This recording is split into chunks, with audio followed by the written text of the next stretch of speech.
लेकिन supreme court ने यहाँ पर कह दिया है कि जो मूल यहाँ पे मालिक है, निवासी, वो कौन है? आदिवासी समुदाय है। लेकिन सुप्रीम कोर्ट ने स्पष्ट कह दिया कि भले ही यहाँ पर ये संपदा उन्मूलन अधिनियम की धारा 3 ये कहती है कि राज्य में भूमि निहित है, लेकिन इस पर अधिकार पूरी तरीके से किसका है? ग्राम सभा का है।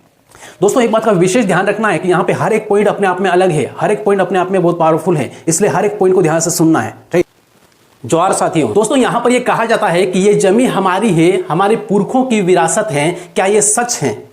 दोस्तों अगर ये जमीन ग्राम सभा की थी तो इस पर दिक्कुओं का अधिकार किस तरीके से हुआ, यानी कि एक गैर आदिवासी व्यक्ति है उसको ग्राम सभा के क्षेत्र के अंतर्गत किस तरीके से जमीन अलॉटमेंट की गई, या फिर उनका जो अधिकार है वहां पर कैसे हुआ, जो कि एक प्रकार से पूरी तरीके से 5th शेड्यूल का जो एरिया है, राइट, 5वीं अनुसूची जहां पर लागू होती है, वहां पे किसी भी प्रकार से कोई भी मानुष्य गैर आदिवासी जमीन लेना चाहे तो नहीं ले पाएगा वहां पे, राइट। तो इस तरीके से यहां पर यह है। और साथियों यहां पर आगे देखें तो वर्ष 2011 में सुप्रीम कोर्ट के द्वारा एक ऐसा ऐतिहासिक फैसला सुनाया जिससे सरकारों और बड़े बड़े जो भ्रष्ट अधिकारियों और भूमाफियाओं के पैरों तले जमीन खिसक गई, राइट। एक प्रकार से यहां पर ये बोले कि वहां पर इस जजमेंट को देने के बाद में सुप्रीम कोर्ट ने जैसे ही इस फैसला सुनाया तो उसमें पूरे भारत देश के हर एक राज्य में तहलका सा मच गया, राइट। तो इस तरीके का यहां पे जजमेंट है। ये जजमेंट वास्तव में इतना पावरफुल क्यों है, थोड़ा सा इसको समझने की आवश्यकता है। और इसको इसलिए समझने की आवश्यकता है क्योंकि प्रेजेंट टाइम में हम देखेंगे तो 5th शेड्यूल के एरियाज में खासकर जो आदिवासी समुदाय के लिए, हमारा जो आदिवासी समुदाय है इनकी जो जमीनें हैं बहुत ज़्यादा से कि बड़े बड़े जो उद्योगपति है या फिर कोई निजी कंपनी है उनको खनन के तौर पर या किसी और के तौर पर बहुत ज़्यादा अलॉटमेंट की जा रही है, राइट। इसको तभी रोका जा सकता है जब आपको सही तरीके से इन जजमेंट्स का नॉलेज हो, सही तरीके से संवैधानिक आर्टिकल्स का नॉलेज हो, राइट। इसलिए वीडियो को शुरुआत से लेकर एंड तक पूरा देखना है, समझना है। और अभी तक आपने चैनल को सब्सक्राइब नहीं किया है तो चैनल को सब्सक्राइब जरूर कर दे और इस वीडियो को जितना ज्यादा हो सके शेयर करें। दोस्तों वो कौन सी बात है जो ग्राम सभा को सबसे सशक्त बनाता है? इस जजमेंट का वो कौन सा पॉइंट है, वो कौन से तथ्य है जो ग्राम सभा को सबसे शक्तिशाली बनाता है और भूमाफियों और भ्रष्ट अधिकारियों का कोई मन में एक प्रकार का खौफ पैदा करता है, राइट। इसीलिए यहां पर इस जजमेंट के बारे में ध्यान से देखना है। तो अब यहां पर आए और आइए दोस्तों यहां पर समझते हैं इस जजमेंट को, सशक्त जजमेंट को जो आदिवासी समाज को सबसे सशक्त बनाता है और अपने अधिकारों की रक्षा के लिए लड़ने के लिए एक हथियार देता है। दोस्तों अब यहां पर स्टार्ट करते हैं एकदम टू द पॉइंट। और यहां पे जो फैक्ट है, यहां पे जो पीडीएफ है, इसको ध्यान से आप देखेंगे, इसमें से हर एक वो चीज आपको बताऊंगा पूरा डिटेल में ताकि आप सही तरीके से समझ पाएं और यहां पर वास्तव में जजमेंट में क्यों ऐसा क्या दिया है जिसकी वजह से आदिवासी समुदाय को अपने जल जंगल की रक्षा के लिए सबसे बड़ा अधिकार मिलता है। एक प्रकार से ये बोल सकते हैं कि उस जमीन का मूल मालिक यहां पे बताता है, राइट। तो इस तरीके से यहां पे ये है। तो सबसे ऊपर यहां पर देखें, यहां पे इंग्लिश में सारा सब कुछ लिखा हुआ है, इसमें सबसे हेडिंग ऊपर वाली देखें तो इसमें यहां पर मिलेगा आपको, यहां पे लगा दे रहा हूं मैं, Jagpal Singh ors versus state of Punjab and ors on 28 of January 2011, right. मतलब 28 जनवरी 2011 का जो फैसला है, जजमेंट है सुप्रीम कोर्ट का, वो यहां पर है। बहुत सारे साथी समझ गए होंगे कि ये जो जजमेंट है कितना पावरफुल है, राइट। लेकिन वीडियो को ध्यान से देखना है शुरुआत से लेके एंड तक। ऐसे इसमें फैक्ट हैं बहुत सारे जो 99% साथी नहीं जानते, राइट।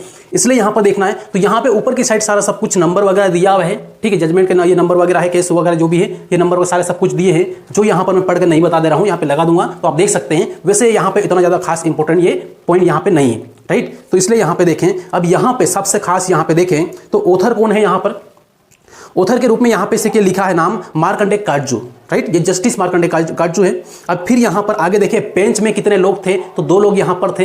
कौन कौन से हैं? दो जजों की यहां पे बेंच थी, ठीक है। बेंच मतलब 2 जजों की बेंच की थी जिन्होंने सुनवाई की थी। तो इस तरीके से यहां पे जस्टिस मार्कंडे काटजू, उसके बाद में ज्ञान सुधा मिश्रा, राइट। तो ये यहां पर इनकी बेंच थी, इन्होंने सुनवाई की। फिर यहां पर आगे देखेंगे ऊपर की साइड तो इसमें यहां पर लिखा हुआ है in the supreme court of India. In the supreme court of India जो बात कर रहे हैं हम ये, तो दोस्तों यहां पर सिविल नंबर यहां पर क्या दिया हुआ है, राइट। इसको ध्यान से देखें तो सिविल अपील नंबर 1132/2011, राइट। इसके आगे सारा सब कुछ सीक्वेंस से नंबर दिए हुए हैं जो हमको सारा सब कुछ ध्यान रखने की जरूरत नहीं है।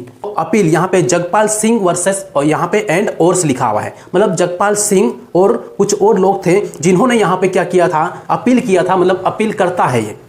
और बाकी प्रतिवादी कौन है, तो प्रतिवादी यहां पे है versus state of Punjab and ors, मतलब ये है पंजाब राज्य और तो दोस्तों यहां पर जजमेंट में सबसे पहले आगे यहां पे आपको लिखा हुआ मिलेगा, जब जजमेंट को हम पढ़ेंगे तो उसमें मार्कंडे काटजू जस्टिस थे यहां पे। उसके बाद में लीव ग्रांटेड दिया हुआ है, मतलब छुट्टी का जो उसे प्रावधान है वो दिया हुआ है। उसके बाद heard learn council for the appellate, मतलब जो जिन्होंने अपील की थी उनके अधिवक्ताओं को सुना गया सुप्रीम कोर्ट में, राइट, ये यहां पर दिया है।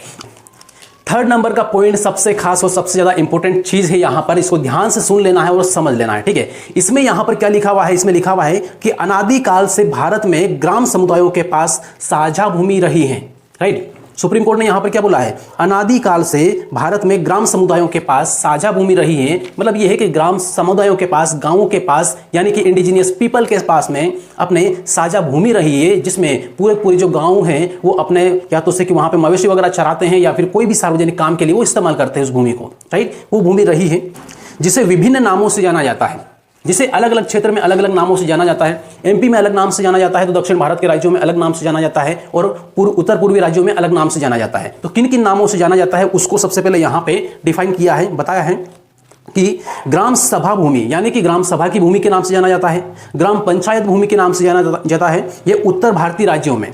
अब यहां पर देखिए शामलात देह, यानी शामलात देह पंजाब में यहां पे शामलात देह के नाम से यहां पे इस भूमि को जाना जाता है। फिर आगे देखें तो मंडावली और पोराम्बोक भूमि, मंडावली और पोराम्बोक भूमि इस नाम से जाना जाता है, कहां पर, दक्षिण भारत में। दक्षिण भारत में जो ग्राम सभा की जमीन होती है, जो गांव की जमीन होती है, ये इनको मंडावली और पोराम्बेक भूमि के नाम से जाना जाता है दक्षिण भारत में।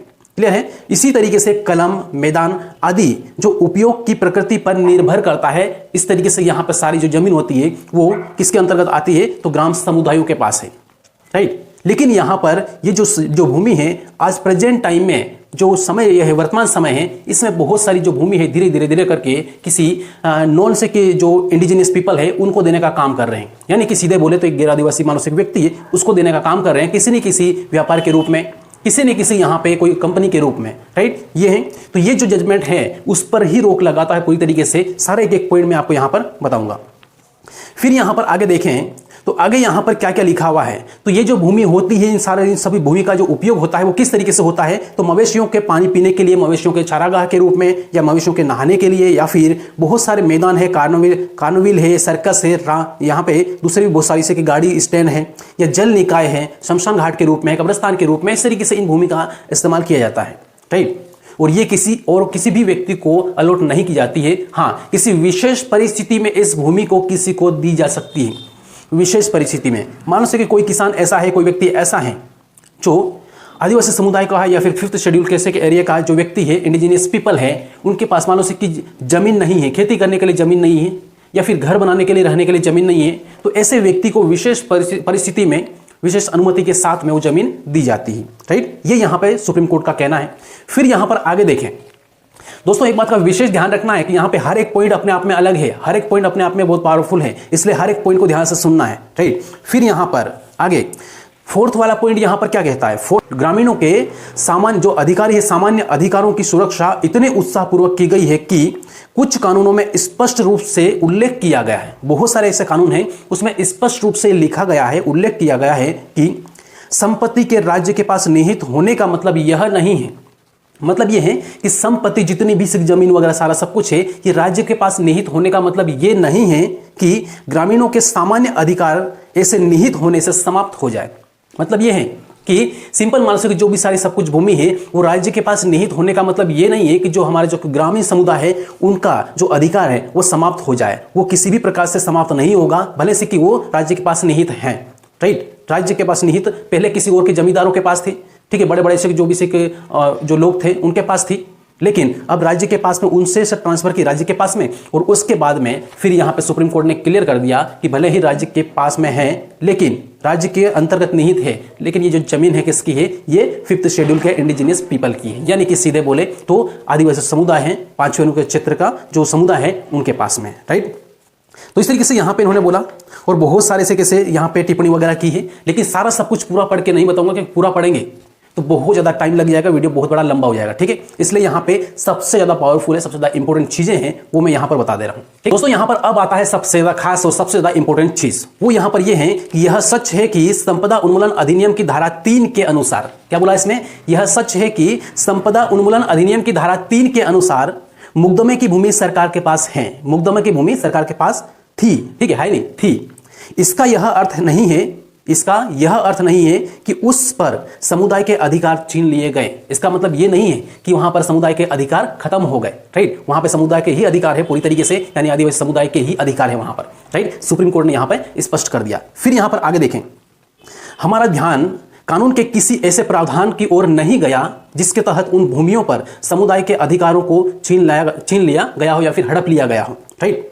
यह है मुकदमे की भूमि पर समुदाय के अधिकार भूमिधारक द्वारा नहीं बनाए गए, राइट। जो पूरे पहले जितने भी जमींदार थे, जो भी थे, राइट, ये जो अधिकार है ये भूमिधारक के द्वारा नहीं बनाए गए हैं, क्लियर है। ये यहां पर ये बोला है, इसलिए उन अधिकारों को संपदा उन्मूलन अधिनियम की धारा 3, संपदा उन्मूलन अधिनियम की धारा 3 के द्वारा निरस्त नहीं कहा जा सकता है, क्लियर है। इस तरीके से यहां पे सरकार पूरी तरीके से अपना से कि वहां पे ये नहीं कह सकते कि ये पूरी जो संपत्ति है या भूमि है ये हमारी है, राइट। यहां पर किसका अधिकार है? इंडिजिनियस पीपल का, यानी ग्रामीण समुदाय का, ग्राम सभा का, राइट। तो इस तरीके से यहां पे ग्राम सभा को पावरफुल बनाता है सुप्रीम कोर्ट। अब फिर यहां पे आगे क्या बोला है? अब अगला वाला जो पॉइंट है, जो जमीन जाती है अनुसूचित क्षेत्रों से, वो किस तरीके से जाती है, वो यहां पर सुप्रीम कोर्ट ने ये बोला है। लेकिन आजादी के बाद हमने ये देखा है कि देश के बड़े हिस्से में, आजादी के बाद में ये देखा है कि देश के बड़े हिस्से में आम गांव की जमीन को बेईमान लोगों के ने बाहुबल, क्या बोला है इसमें? आम गांव की जमीन को बेईमान लोगों ने बाहुबल, पैसे की ताकत, राजनीतिक रसूख का इस्तेमाल करके हड़प लिया गया है। कई जगहों में, कई राज्यों में सैकड़ों, हजारों, करोड़ों एकड़ जमीन ऐसी है जिनको बाहुबल, राजनीतिक आधार पर या फिर जो प्रशासनिक तानाशाही उसके आधार पर हड़प ली गई है, राइट। लेकिन अब यहां पे बारी क्या है? अब यह है कि जजमेंट को समझने की बारी है, युवाओं को सशक्त होने की बारी है और संविधान को समझने की जरूरत है, राइट। इसलिए यहां पर वीडियो को ध्यान से देखते जाना है। फिर यहां पर आगे देखें कि यह अपील इस दयनीय स्थिति का एक ज्वलंत उदाहरण है कि ये जो अपील की गई थी सुप्रीम कोर्ट में, राइट, जगपाल सिंह वर्सेस और अन्य के द्वारा, तो ये अपील एक जीता जागता उदाहरण है इस टाइप के जमीन हड़पने के मामलों का, राइट। तो इस तरीके से यहां पे फिर यहां पे देखें आगे, तो एमपी के परिप्रेक्ष्य में थोड़ा सा मैं बात करूंगा, क्योंकि हर एक राज्य के परिप्रेक्ष्य में थोड़ा थोड़ा जो कानून है वो नाम अलग होता है, लेकिन वो लगभग जो काम है वो सारा सेम टू सेम एक ही होता है। और यहां पर ये जजमेंट है ये पूरे इंडिया में लागू होता है, राइट। इसलिए यहां पे एमपी के परिप्रेक्ष्य में अगर हम यहां पर संपदा उन्मूलन अधिनियम 1951 की बात करें तो क्या कहता है इसमें? धारा 3 ये कहता है कि इस एक्ट में जमींदारी व्यवस्था समाप्त करने और राज्य के स्वामित्व को स्थापित करने के लिए लागू किया गया था, ठीक है। धारा 3 के तहत सभी जमींदारों की भूमि, जल स्रोत, जो जंगल है, खनिज संपदा है और अन्य संपत्तियां हैं वो राज्य सरकार में निहित की गई थी। ये कौन कहता है? ये कहता है ये संपदा उन्मूलन अधिनियम की धारा 3। लेकिन सुप्रीम कोर्ट ने स्पष्ट कह दिया कि भले ही यहां पर ये संपदा उन्मूलन अधिनियम की धारा 3 ये कहती है कि राज्य में भूमि निहित है, लेकिन इस पर अधिकार पूरी तरीके से किसका है? ग्राम सभा का है, राइट। ये यहां पर बोल दिया सुप्रीम कोर्ट ने अपने जजमेंट में, राइट। इसीलिए यहां पर ये कहता है, हम इससे बोल सकते हैं कि जो ग्राम सभा है वो सबसे बड़ी एक प्रकार से संस्था मानी जाती है, स्थानीय लेवल पे है, मानी जाती नहीं है। और सुप्रीम कोर्ट ने यहां पर जो आदिवासी है, मूल निवासी है, उनको पूरी तरीके से यहां पे जो शक्तियां हैं वो ऑलरेडी यहां पर दे दी है, राइट। पहले से ही ऑलरेडी है, लेकिन सुप्रीम कोर्ट ने यहां पर ये कह दिया है कि जो मूल यहां पे मालिक है, निवासी, वो कौन है? आदिवासी समुदाय है, राइट। अभी फिर यहां पर देखें अगला वाला और सबसे मोस्ट इंपोर्टेंट जो यहां पर कहानी है वो ये है, कहानी में एक बहुत ज्यादा इंपॉर्टेंट पॉइंट है, वो पंजाब राज्य के हाईकोर्ट का है। सबसे पहले मामला कहां पर गया? पंजाब राज्य के हाईकोर्ट में। जब पंजाब राज्य के हाईकोर्ट के द्वारा इस मामले को डिसमिस कर दिया गया, मतलब यह है कि नकार दिया गया, तब जाके अपील कहां पर की गई? सुप्रीम कोर्ट के द्वारा। जिन्होंने जमीन का अधिग्रहण किया था उनके खिलाफ यहां पे पंजाब राज्य के हाईकोर्ट ने निर्णय दिया था, राइट। तब जाके ये लोग कहां पर गए? सुप्रीम कोर्ट में। और सुप्रीम कोर्ट में फिर इनको वही काम हुआ कि वहां पर भी उनकी जो अपील करी थी वो खारिज कर दी गई। जिस टाइम ये जजमेंट दिया था सुप्रीम कोर्ट में, उस टाइम सुप्रीम कोर्ट के जज थे, चीफ जस्टिस ऑफ इंडिया थे, कौन थे? तो जस्टिस एस.एच. कापड़िया सर, ठीक है, जस्टिस एस.एच. कापड़िया जी, ठीक। तो ये यहां पर उस टाइम के सुप्रीम कोर्ट के चीफ जस्टिस ऑफ इंडिया थे, क्लियर है। और इनके द्वारा यहां पर ये फैसला सुनाया गया था। तो दोस्तों अब यहां पर आता है 6th पॉइंट, यानी से 6वां पॉइंट आता है। और यहां पे क्या कहता है, थोड़ा सा इसको देख लें। ये कहता है कि यह अपील पंजाब एवं हरियाणा उच्च न्यायालय, यानी पंजाब और हरियाणा हाई कोर्ट की खंडपीठ के दिनांक 21/5/2010 के विवादित निर्णय के विरुद्ध दायर की गई थी। उस निर्णय द्वारा खंडपीठ ने उच्च न्यायालय के विधान एकल न्यायाधीश के दिनांक, यहाँ पे थोड़ा सा क्या हिंदी में अनुवाद किया है तो थोड़ा अलग थोड़ा वो लगेगा, सिस्टमेटिक जमा हुआ नहीं है, ठीक है। इसलिए न्यायाधीश के दिनांक 10/2/2010 के इस निर्णय को बरकरार रखा गया, राइट। तो इस तरीके से यहाँ पर ये है कि इसमें जो अपील यहाँ पे खंडपीठ में दायर की गई थी, एक प्रकार से सीधे सीधे हम शॉर्टकट में बोलें तो पंजाब के जो हाईकोर्ट है, पंजाब और हरियाणा जो हाईकोर्ट है, उनके द्वारा इस अपील को क्या किया गया था, वो पहले वाली जो उसे के मामला जो किया था, पहले इन्होंने जो निर्णय लिया था, डिसीजन दिया था, उसको बरकरार रखा था। एक प्रकार से क्या है, उनको अपील को रद्द कर दिया गया, राइट। तो यहाँ पर सबसे मेन और सबसे इंपॉर्टेंट पॉइंट यहाँ पर क्या है, वो ये है कि ये मामला उभरा कैसे है और किस तरीके से सुप्रीम कोर्ट में गया। तो यहाँ पर न्यायालय ने यहाँ पर क्या कहा है, थोड़ा सा इसको समझें। इसमें यह बोला है कि यह निर्विवाद है, यह अपीलकर्ता न तो उस भूमि के मालिक हैं, मतलब जिन्होंने अपील की थी वो न तो उस भूमि के मालिक थे क्योंकि उन्होंने अतिक्रमण किया था, राइट, न तो उस भूमि के मालिक है और न ही किराएदार हैं,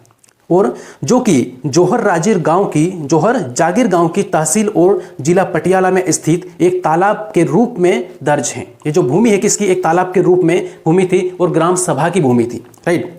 वे वास्तव में उक्त गांव के खेवड़ खातूनी, और नंबर यहाँ पे दिया है 115/310, खसरा नंबर भी यहाँ पर दिया है 369, ठीक है, से संबंधित भूमि है, पर अतिक्रमणकारी और अनाधिकृत कब्जाधारी हैं। मतलब ये हैं कि जिन्होंने वहां पर कब्जा किया था, उनकी जब से की सुनवाई हाईकोर्ट में नहीं की गई और रद्द कर दी गई, तब वो लोग कहां पर गए, सुप्रीम कोर्ट गए। सुप्रीम कोर्ट ने सिंपल यहां पर बोल दिया, ये लोग जो हैं जिन्होंने वहां पर अतिक्रमण किया है, वो भूमि को हड़पने का काम किया है, वो ना तो वहां पर क्या है कब्जाधारी है और ना ही वहां के क्या है उसके मालिक है, राइट। तो इस तरीके से यहां पर ये बोला, और ये जो जमीन है किसकी, वो ग्राम सभा की है, ग्राम पंचायत की है, एक तालाब की जमीन है।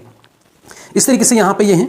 फिर यहां पे आगे देखें तो यहां पे आगे सुप्रीम कोर्ट ने यहां पर वो क्या बोला है कि ऐसा प्रतीत होता है कि उन्होंने गांव के तालाब को भर दिया है और उस पर निर्माण कार्य कर लिया है। क्लियर। तो इस तरीके से यहां पे 6th-7th जो पॉइंट है इसमें यह कहा गया है। दोस्तों यहाँ पर एक एक चीज सारा डिटेल में यहाँ पे बता रहा हूँ, तो वीडियो थोड़ा सा हो सकता है लंबा हो, लेकिन ध्यान से एक बार जिसने समझ लिया उसको ये सारी कहानी समझ में आ जाएगी। और कभी भी ऐसा मौका आता है कि मान लो अपने क्षेत्र की मान लो से कोई जमीन है, कोई जाति है, या फिर किसी गैर आदिवासी कोई मान लो से कोई कंपनी के रूप में किसी और को देने का काम करते हैं, तो उस टाइम वहां पर आप खड़े हो सकते हैं। जिस तरीके से अभी झारखंड में मामला हुआ था, तो झारखंड की जो युवा है पुलिस के सामने जिस तरीके से खड़े हुए, जिस तरीके से उन्होंने बात की है, एक प्रकार से ये है कि वहां से सबको, हर पूरे इंडिया के हर एक युवा को सीखने की जरूरत है। क्योंकि वो जितने भी साथी वहां पर खड़े हैं, उन्होंने मुझे फिर बाद में फोन भी लगाया था, बात भी मेरी उनसे हुई है। वो पहले से भी काफी टाइम पहले से भी हमारी जो वीडियो है, जो मैं वीडियोस बनाता हूं, उसको काफी अच्छी तरीके से देखते भी है, समझते भी है, राइट, और कमेंट भी करते हैं। तो इस तरीके से यहाँ पे ये है, इस वीडियो की जो पावर है, संवैधानिक जजमेंट की जो पावर है और संविधान की जो पावर है, क्योंकि यहाँ पर मिलने वाला हर एक वीडियो, इसी चैनल स्टडीराज 25 पर मिलने वाला हर एक वीडियो बहुत ही यूनिक है।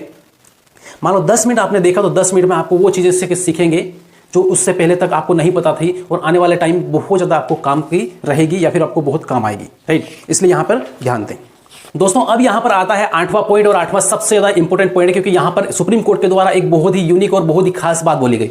बात यहाँ पर यह कही गई है, क्या बोले, सबसे पहले 2 लाइन पढ़ देता हूँ, उसके बाद आपको ये समझाता हूँ पूरा कहानी क्या है इसमें 8वें पॉइंट में। इसमें यहाँ पर यह कहा है कि ग्राम पंचायत रोहर जागीर ने पंजाब ग्राम साझा भूमि विनियम अधिनियम 1961 की धारा 7 के तहत एक आवेदन दायर किया, जिसमें अपीलकर्ताओं को बेदखल करने की मांग की गई।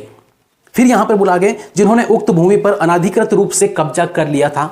अपनी याचिका में ग्राम पंचायत रोहर जागीर ने आरोप लगाया कि विचाराधीन भूमि ग्राम पंचायत रोहर की है। मतलब यह है कि जो भूमि है ग्राम पंचायत रोहर की है, यानी कि ग्राम सभा की है। जैसा कि राजस्व रिकॉर्ड में स्पष्ट है, अब राजस्व रिकॉर्ड को खंगाला गया, उसको देखा गया, तो उसमें यहां पर यह बोला है कि जैसा कि राजस्व रिकॉर्ड में स्पष्ट है, हालांकि प्रतिवादियों यानी यहां पर अपीलकर्ताओं की बात हो रही, अपीलकर्ताओं ने जबरन उस भूमि पर मतलब एक प्रकार से कब्जा किया है और अवैध रूप से वहां पर निर्माण कार्य शुरू किया है। क्लियर है। तो इस तरीके से यहां पे डिप्टी कमिश्नर के समक्ष इस तरीके से आवेदन पेश किया था, सारे सब कुछ दिए थे। लेकिन अब यहां पे इसमें काफी बड़ा है, तो सारा सब कुछ नहीं पढ़ रहा, शॉर्टकट में आपको बता दे रहा हूं कि यहां पर यह बोला गया है कि इसमें ये जो जमीन कब्जा की गई है, इसमें कई प्रकार से अधिकारी और वहां पर यहां तक कि जो पंचायत लेवल के जो कर्मचारी हैं, वो भी उसमें उनकी मिली भगत से सारा सब कुछ जमीन है ये कब्जा हुई है, राइट। तो इस तरीके से यहां पे ये सारा सब कुछ इसमें बताया गया है कि इसमें केवल और केवल कब्जा करने वाले व्यक्ति ने अकेले ने केवल यहां पर नहीं किया है, यहां पर इसमें बहुत सारे लोगों का हाथ भी है, जिसमें कई कर्मचारी भी आते हैं, कई अधिकारी भी आते हैं। राइट। तो इसलिए इन सभी की मिली भगत की वजह से ये सारा सब कुछ कब्जा होता है। फिर यहाँ पर देखिए, तो अब यहाँ पर कलेक्टर को लेकर यहाँ पे बहुत खास और बहुत इंपॉर्टेंट यहाँ पर बात कही गई है कि कलेक्टर किस तरीके से यहाँ पे महत्वपूर्ण भूमिका निभाता है और कलेक्टर किस तरीके से उस जमीन को, जो आदिवासी जमीन है या फिर जो ग्राम सभा की जमीन है, उसको किसी और को देने का काम करते हैं जो कि इलीगल है, राइट। तो यहाँ पे ये बताया है 90 पॉइंट में। देखो यहाँ पे ध्यान से सुनना एक बार यहाँ पे और समझने की कोशिश करना है। इसमें यहाँ पर ये कलेक्टर के कारनामे के बारे में यहाँ पे सारी कहानी बताई है। तो देखो यहाँ पे लिखा है कि इन अनाधिकृत कब्जाधारियों, क्या बोला इसमें, इन अनाधिकृत कब्जाधारियों को बेदखल करने का आदेश देने के बजाय कलेक्टर पटियाला ने क्या किया यहाँ पर है कि जो भी जिन्होंने कब्जा किया था उनको वहां से बेदखल करने की बजाय उनका सपोर्ट करने का काम किया है। कैसे? कलेक्टर पटियाला ने आश्चर्यजनक रूप से माना कि उन्हें बेदखल करना जनहित में नहीं है। मतलब ये है कि कलेक्टर ने ये कहा है कि वहां पर जो लोग जिन्होंने कब्जा किया है या जिन्होंने अतिक्रमण किया है उस तालाब की जमीन के ऊपर, उनको जनहित में, उनको वहां से बेदखल करना जनहित में नहीं है, मतलब सही नहीं है, राइट। फिर यहां पर बोला है और इसके बजाय ग्राम पंचायत रोहर को कलेक्टर की दरों के अनुसार प्रतिवादियों यानी यहां पर अपीलकर्ताओं से भूमि की कीमत वसूलने के निर्देश दिए और वहां की जो पंचायत है उसको कलेक्टर के द्वारा वहां की जो भी जमीन से अतिक्रमण किया है, जिस पर उन्होंने अधिकार किया है, जो कब्जा किया है, पंचायत उनसे जो भी से कि जो कलेक्टर के द्वारा जो दरें बताई गई है उससे उतना पैसा ले ले। ठीक है, इस तरीके की यहां पर ये बात की गई है। मतलब ये है कि कलेक्टर यहां पर ये नहीं कह रहा है कि ये जमीन को, ये सार्वजनिक जमीन है, यहां पर ये ग्राम सभा की जमीन है, इसको आप कब्जा नहीं कर सकते, यहां से आप हटो। वहां हटा नहीं रहे, वहां उनका सपोर्ट किया जा रहा है कलेक्टर के द्वारा, राइट, कब्जाधारियों के साथ में। फिर यहां पे देखो आगे यहां पर क्या बोला है। अब कीमत वसूलने के लिए पंचायत को बोल दिया, ठीक है, कीमत वसूलने के लिए बोल दिया, कितना इतना जो भी कीमत है, जो भी से उनका वो फिक्स किया होगा वो ले ले, ठीक है।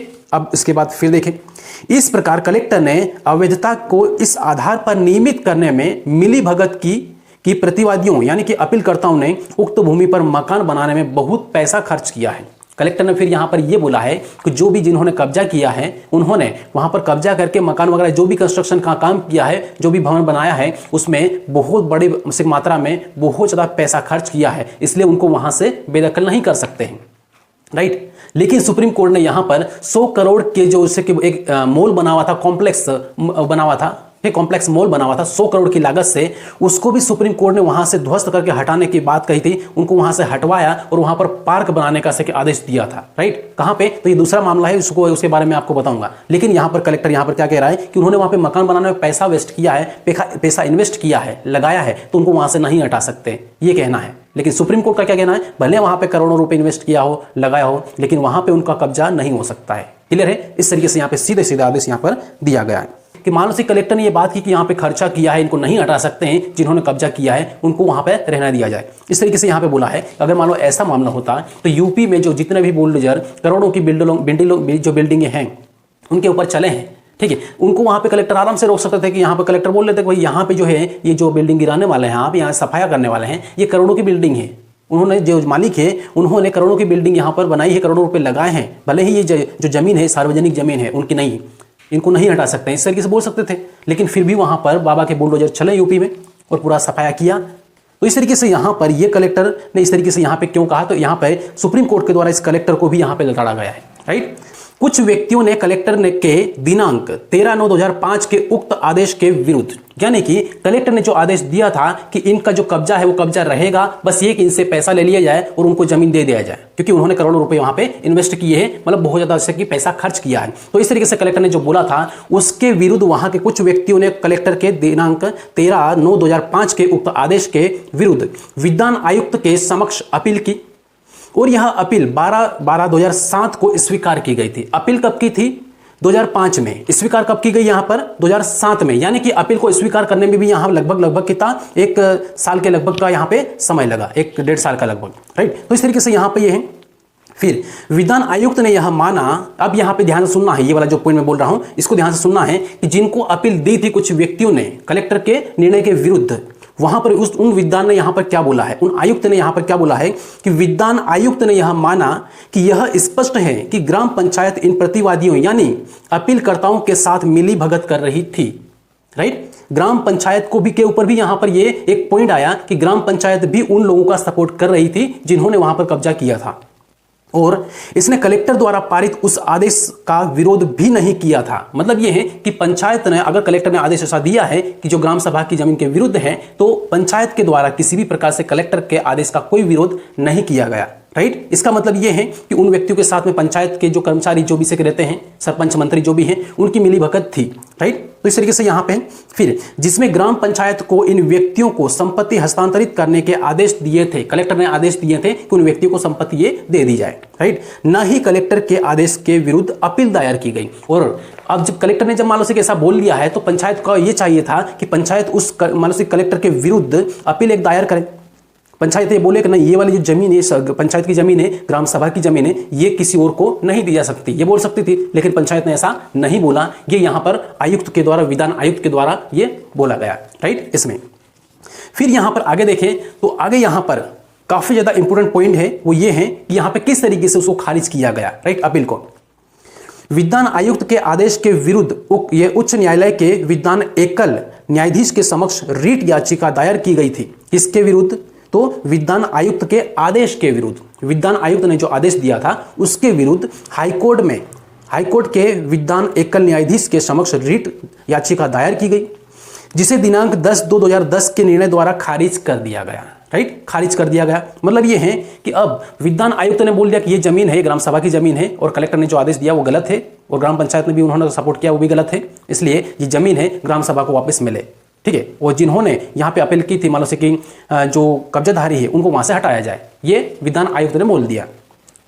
अब ये विधान आयुक्त ने जब बोला तो उन विधान आयुक्त के विरुद्ध यहाँ पर अपील फिर से हाईकोर्ट में दायर कर दी थी, लेकिन हाईकोर्ट ने यहाँ पर फिर से उस अपील को खारिज कर दिया और ये बोला यहाँ पे ये जो विधान आयुक्त के द्वारा जो बोला गया है वो सही बोला गया है, और किसी भी प्रकार से ग्राम सभा की जमीन है वो कब्जा नहीं की जा सकती है, और वो जो कलेक्टर ने आदेश दिए थे वो भी गलत थे। राइट दोस्तों, यहाँ पे 13वें पॉइंट में भी सिंपली यहाँ पर बोल दिया है कि हमें इस अपील में कोई दम नहीं दिखता है। अब मान लो से कि जब भी यहाँ पे ये अपील की गई अपीलकर्ताओं के द्वारा, तो उसमें ये सीधा बोला कि इसमें कोई अपील से जो की गई है इसमें किसी प्रकार कोई दम नहीं है, क्योंकि इसमें मिली भगत करके यहाँ पे जमीन को है हड़पने का काम किया गया है, अतिक्रमण किया गया है। ठीक है, तो सीधे सीधे हैं कि सिंपल फंडा है कि इस अपील को खारिज किया जाए और इस जमीन को मुक्त किया जाए। क्लियर है, ये सारा सब कुछ इसमें दिया हुआ है। ये 13वें पॉइंट में पूरा मैं नहीं पढ़ रहा हूँ यहाँ के, क्योंकि टाइम बहुत ज़्यादा लगेगा इसमें। क्लियर है। अब यहाँ पे जो 14th नंबर का पॉइंट है वो सबसे ज़्यादा इंपॉर्टेंट पॉइंट है। इसमें यहाँ पे सुनना है कि मान लो से कि किसी ने कितना भी करोड़ों रुपए इन्वेस्ट कर दिया हो किसी जमीन पे कुछ बिल्डिंग बनाने में, लेकिन फिर भी उस बिल्डिंग को ध्वस्त किया जा सकता है। तो यहाँ पे 100 करोड़ का मामला था। ठीक है, तो इसको देखो, इसमें यह दिया है कि MI बिल्डर्स पी लिमिटेड द्वारा राधेश्याम साहू 1999 क्लोज 6 SCC 464 में सर्वोच्च न्यायालय यानी सुप्रीम कोर्ट के द्वारा 100 करोड़ रुपए से अधिक की लागत से निर्मित एक शॉपिंग कॉम्प्लेक्स को ध्वस्त करने के बाद में पार्क के जीर्णोद्धार का आदेश दिया गया। मतलब यहां पर यह है कि कलेक्टर के द्वारा वहां पे कुछ मान लो से खर्चा मान लो किया गया, जिन्होंने बिल्डिंग वाला बनाया उसके मामले में यहाँ पे ये बताया गया है कि उदाहरण दिया गया है कि यहाँ पर सर्वोच्च न्यायालय यानी सुप्रीम कोर्ट के द्वारा 100 करोड़ से बना एक शॉपिंग कॉम्प्लेक्स उसको ध्वस्त करवाया गया, और वहां पर फिर एक पार्क के जीर्णोद्धार मतलब एक पार्क बनाने का एक आदेश दिया गया। क्लियर है, तो इस तरीके से मतलब 100 करोड़ का जो शॉपिंग कॉम्प्लेक्स है सुप्रीम कोर्ट वहां से हटवा सकता है। तो वहां पे कलेक्टर किस तरीके से ये कह सकता है कि उस व्यक्ति ने, जो कब्जाधारी व्यक्ति जिसने वहां पे कब्जा किया है, अतिक्रमण किया है, वो वहां पर उसने पैसा वेस्ट किया इसलिए उसको जमीन दे दें। राइट, तो इस तरीके से यहाँ पे ये कलेक्टर के को समझाने के लिए सारा सब कुछ ये बोल दिया गया, और यहाँ पे सिंपल ये बोल दिया, भले कितना भी पैसा वेस्ट किया इन्वेस्ट किया है उसे कोई मतलब नहीं। यहाँ पे 15th नंबर का जो पॉइंट है, 15 नंबर का जो पॉइंट है, इसमें सरकारों के लिए यहाँ पर क्या कहा गया है सुप्रीम कोर्ट के द्वारा, उसको थोड़ा सा यहाँ पे देखें। इसमें यह बोला है कि कई राज्यों में सरकार द्वारा या राज्य सरकार द्वारा ग्राम सभा की भूमि को कुछ पैसे के भुगतान पर, मतलब यह है कि सरकार ने यहाँ पर कुछ नियम ऐसे बनाए, कुछ यहाँ पे आदेश वगैरह ऐसे जारी किए हैं कि जिसमें कुछ पैसे के भुगतान पर किसी और को यह जमीन दे दी जाएगी। यानी कि 5th शेड्यूल की जो जमीन है वो कुछ पैसे के भुगतान पर किसी निजी कंपनी वाले को, किसी और से नॉन इंडिजिनियस पीपल को दे दी जाए। राइट, ये कुछ आदेश जारी किए हैं, लेकिन यहाँ सुप्रीम कोर्ट के द्वारा यहाँ पे क्या कहा गया है, इसमें यह कहा गया है कि हमारी राय में ऐसे सभी आदेश या फिर हमारी राय में ऐसे सभी सरकारी आदेश अवैध हैं। राइट, कुछ पैसे देकर वहां की जमीन है वो कुछ उद्योगपतियों या फिर कुछ गैर आदिवासी जो व्यक्तियों को दे दिया जाए। तो ऐसे में कोर्ट के द्वारा सीधा सीधा बोल लिया गया है कि हमारी राय में ऐसे सभी सरकारी आदेश अवैध हैं, इलीगल हैं, और इन्हें अनदेखा किया जाना चाहिए। मतलब ये है कि इनको वहां से इस तरीके से इंप्लीमेंट नहीं किया जाना चाहिए। राइट, ये सारा सब कुछ है। काफ़ी ज़्यादा डिटेल में जाएगी, तो सारी चीज़ें अभी इसमें डिटेल में हम बहुत ज़्यादा डिटेल में बात कर ली है। अब बहुत ज़्यादा और गहराई में अभी नहीं जाएंगे, क्योंकि आपको मान लो दोस्तों बहुत अच्छी तरीके से एक चीज़ पूरा समझना है, एक एक चीज़ पूरी यहाँ पे पढ़ना है, तो आपको मैं PDF अवेलेबल करवा दूंगा। आप PDF या मान लो कि आप कमेंट करेंगे, जितने ज़्यादा से कि साथी कमेंट करेंगे तो मैं PDF जरूर अपलोड कर दूंगा, राइट। तो PDF भी आप देख सकते हैं। सुप्रीम कोर्ट ने लास्ट में यहाँ पर क्या बोला है, सुप्रीम कोर्ट ने यहाँ पे सीधे सीधे यहाँ पे बोल लिया है कि अब समय आ गया है कि इन सभी आदेशों की समीक्षा की जाए। क्या अब समय आ गया है कि इन सभी आदेशों की समीक्षा की जाए, मतलब सरकार ने जो आदेश वगैरह दिए हैं उनकी समीक्षा की जाए कि किस तरीके से 5th शेड्यूल की जो भूमि है, वहां की जो लैंड है, वो किसी और कंपनी वाले को, किसी और गैर आदिवासी व्यक्ति को दे दी जाए, राइट। तो इस तरीके से यहां पे है, क्योंकि वहां की संस्कृति को प्रभावित करते हैं, या आर्टिकल 19 भी सीधे सीधे मना करता है, ठीक है। तो इसमें इसीलिए यहां पे कोर्ट के द्वारा बोला है कि अब समय आ गया है कि इन सभी आदेशों की समीक्षा की जाए, जांच पड़ताल की जाए, जिनके द्वारा आम गांव की जमीन इस तरह की धोखाधड़ी से हड़पा गया, राइट, जो हड़पी गई है पहले भी, क्लियर है। तो इस तरीके से ये है, और उपरोक्त कारणों से इस अपील में कोई योग्यता नहीं है, और जिन लोगों ने से अपील की थी, जिन्होंने कब्जा किया था, उन्होंने अपील की थी हाईकोर्ट के निर्णय के विरुद्ध, तो उनकी अपील में किसी भी प्रकार की कोई योग्यता नहीं है और इसे खारिज किया जाता है, राइट। तो इस तरीके से उनकी जमीन है, उनका जो एक प्रकार से अपील है वो खारिज कर दिया गया और वहां से कब्जा हटाने के लिए बोल दिया गया। लास्ट में यहां पर क्या बोला है, 23वें पॉइंट में, 24वें पॉइंट में, आखिरी में वो कोर्ट के द्वारा क्या कहा गया है, इसको देख लें, सुन ले पहले एक बार। इसमें यहां पर लास्ट में बोला गया है कि इस आदेश की एक प्रति भारत के सभी राज्यों और केंद्र शासित प्रदेशों के मुख्य सचिवों को भेजी जाए, राइट। क्या बोला है कि प्रत्येक राज्य के, भारत के सभी राज्यों के और केंद्र शासित प्रदेशों के मुख्य सचिवों को भेजी जाए किसकी, इस जजमेंट की कॉपी, जो इस आदेश का कड़ाई से पालन करें या शीघ्र अनुपालन सुनिश्चित करें। मतलब ये है, ये जो आदेश है इसका कड़ाई से पालन करें, शीघ्र अनुपालन करें, यहाँ पे शीघ्र अनुपालन सुनिश्चित करें, जितना जल्द हो सके उतना, और समय समय पर इस न्यायालय को अनुपालन रिपोर्ट प्रस्तुत करें, और टाइम से जब भी न्यायालय बोलेगा आपको रिपोर्ट प्रस्तुत करना है कि वहां पे क्या कंडीशन है, किस तरीके की व्यवस्था है, राइट। तो इस तरीके से है। फिर आगे यहां पर बोला है 24वें पॉइंट में लास्ट में, यद्यपि हमने इस अपील को खारिज कर दिया गया है, ठीक है, जो कब्जाधारियों ने अपील की थी उनको खारिज कर दिया गया है, लेकिन इसे समय समय पर हमारे द्वारा निर्धारित तिथियों पर इस न्यायालय के समक्ष सूचीबद्ध किया जाएगा, टाइम से जांच पड़ताल की जाएगी इसकी, राइट। अब उसके बाद फिर ताकि हम अपने निर्देशों के कार्यान्वयन की निगरानी कर सकें, ताकि वो मतलब कोर्ट ये समझ सकें कि हमने जो आदेश दिया है उसको खाली करने का, जो भूमि खाली करने का, वो हुआ या नहीं हुआ, राइट। इस तरीके से यहाँ पे टाइम से वो निगरानी रखेगा, कौन, कोर्ट। फिर यहाँ पे इसे 3/5/2011 को हमारे समक्ष पुनः सूचीबद्ध करें। क्या बोला इसमें, 3/5/2011 को फिर से इस मामले के बारे में जानकारी दें, राइट। जिस तिथि को भारत के सभी मुख्य सचिव अपनी रिपोर्ट प्रस्तुत करेंगे, भारत के सभी मुख्य सचिव बोला इसमें, सभी मुख्य सचिव अपनी रिपोर्ट प्रस्तुत करेंगे माननीय न्यायालय के समक्ष, क्लियर है।